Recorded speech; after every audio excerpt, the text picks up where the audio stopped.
May 21st, 1864. In a mountain valley near what's now Krasnaya Polyana, 20,000 Circassian men, women and children prepare to face annihilation. They're surrounded. Russian forces, 100,000 strong, advance from all four sides. Artillery locked, infantry closing in. These aren't professional soldiers. These are villagers, farmers, tribal horsemen and their families, the last free Circassians on earth. They understood what was coming. They'd watched it happen to every other village, every other valley, every other tribe. For 101 years, they'd fought the Russian Empire to a standstill. But the empire that defeated Napoleon has finally brought its full weight to bear. The Circassians faced a simple choice: surrender and be deported into slavery and death, or die fighting on their ancestral soil. Historical accounts indicate they chose to fight. 4 hours later, the valley runs red. Russian artillery has torn apart charging cavalry before they could reach enemy lines. When it's over, the Russians celebrate with a military parade on the corpses. They hold a Thanksgiving service. Then 100 Circassian prisoners are publicly executed. But that's just the beginning. What follows isn't war anymore. It's erasure. Between 1 and 1.5 million Circassians will be killed or driven from their homeland. 97% of an entire nation eliminated in the deadliest ethnic cleansing campaign of the 19th century. Ships overloaded with deportees will sink in the Black Sea. Disease will ravage refugee camps. Witnesses will describe seeing human bones scattered on beaches for years. And Russia will replace an entire civilization with Russian settlers, rewriting history to claim the Circassians never existed. By the end of this video, you'll understand how a 101-year war of resistance ended in genocide, why a Russian general kept severed heads under his bed as trophies, and how an entire civilization was systematically erased while the world watched and did nothing. If you're interested in the untold stories of history's forgotten peoples, hit that like button and subscribe. Let me take you back to before the nightmare. The Circassians called themselves Adyghe. They'd inhabited the northwestern Caucasus for thousands of years. 12 major tribes united by language, culture, and an unwritten code of honor called a digikhabze. This wasn't just etiquette. Khabze was a complete way of life that dictated everything from how you treated guests to how you conducted yourself in war. Hospitality was sacred. A Circassian would defend a guest with his life, even if that guest was his enemy. Honor was paramount. One story tells of a mortally wounded warrior who stood to greet his elderly father according to Khabze, even as he bled to death. They were a warrior culture. Circassian cavalry was legendary. Young boys trained from childhood in horsemanship, archery, swordplay. Their military tactics focused on guerrilla warfare. Small mobile units, intimate knowledge of every valley in their mountains. For centuries, this made them nearly impossible to conquer. The Circassians had converted to Islam in the 15th and 16th centuries, blending it with their ancient traditions. This was their world, a proud, ancient culture that had survived the rise and fall of empires. But in 1763, Russia built a fort at Mozdok in Circassian territory. The Circassians responded immediately. What followed was the longest war in Russian history, 101 years of constant conflict. A nation of maybe 1.5 million people held off an empire of millions. They inflicted humiliating defeats on Russian columns. They burned Russian forts. They made the Caucasus ungovernable. Russian generals grew increasingly frustrated. The army that had marched to Paris was being fought to a standstill by mountain warriors. Frustration bred something darker, a decision that the Circassians themselves weren't worth conquering, just their land. In 1833, a German Baltic nobleman named Grigory Zas was appointed commander of Russian forces in the region. Zas believed Circassians were subhuman, inferior to what he called the European race. He wrote openly about this, calling them animals, filth, a lowly race that needed to be exterminated. Zas kept a collection. Under his bed, in his tent, he stored a chest filled with severed Circassian heads. When visitors came, they'd smell decomposing flesh first. Then Zas, laughing, would show them his trophies, heads with glassy eyes staring at nothing. He'd boil the flesh off the skulls and send them to professors in Berlin for anatomical study. Scientific racism, justified by ethnic hatred. Outside his fortress, he erected poles topped with impaled Circassian heads, their beards blowing in the wind.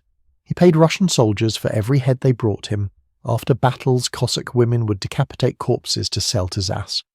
But Zas didn't stop at beheadings. He burned people alive. He cut open the bellies of pregnant women. He encouraged mass rape.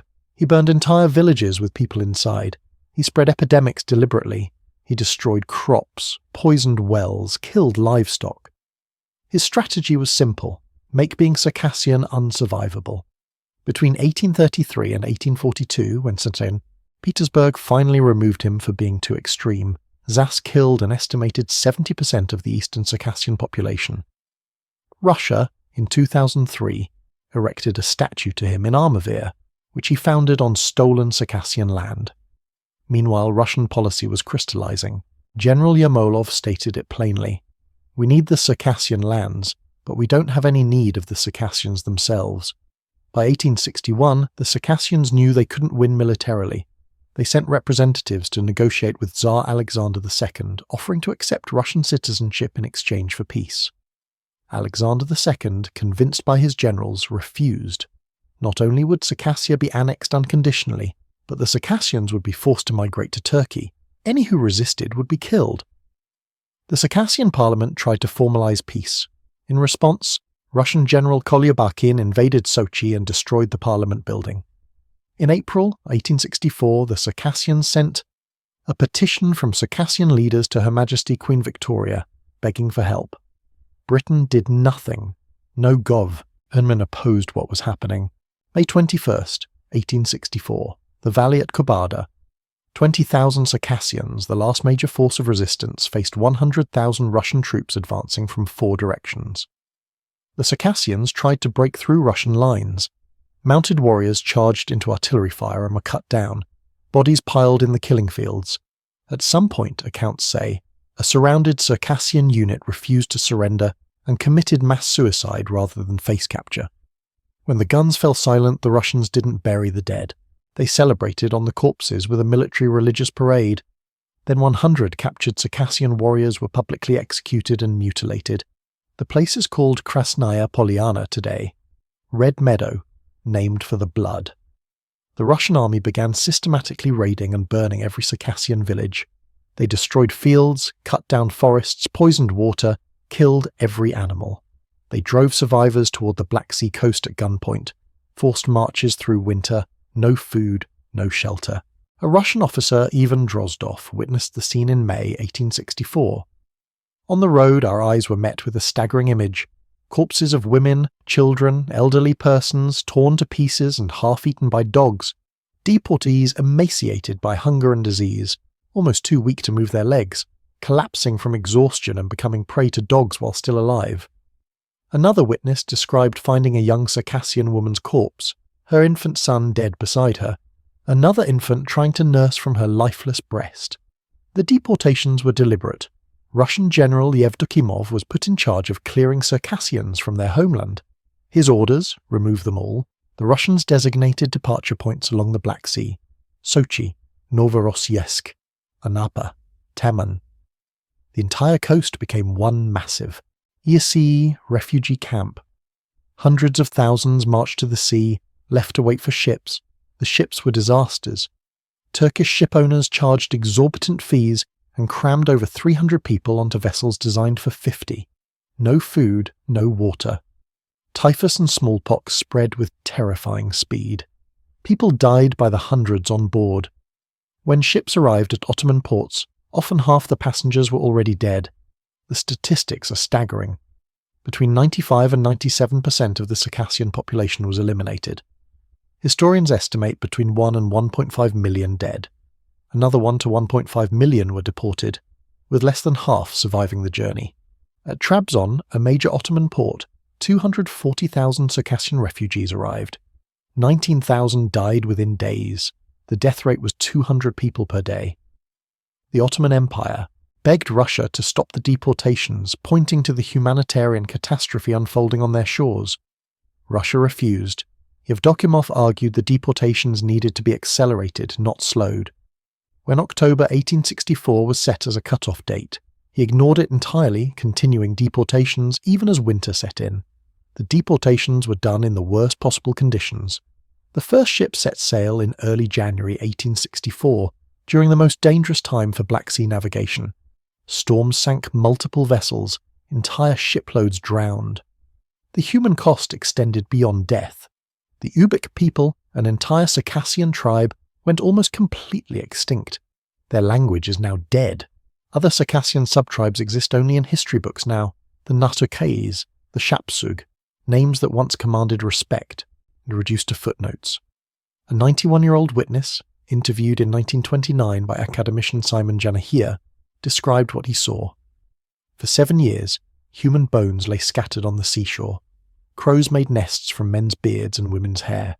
For 7 years, the sea washed human skulls ashore like watermelons. I would not wish upon even an enemy to witness what I saw.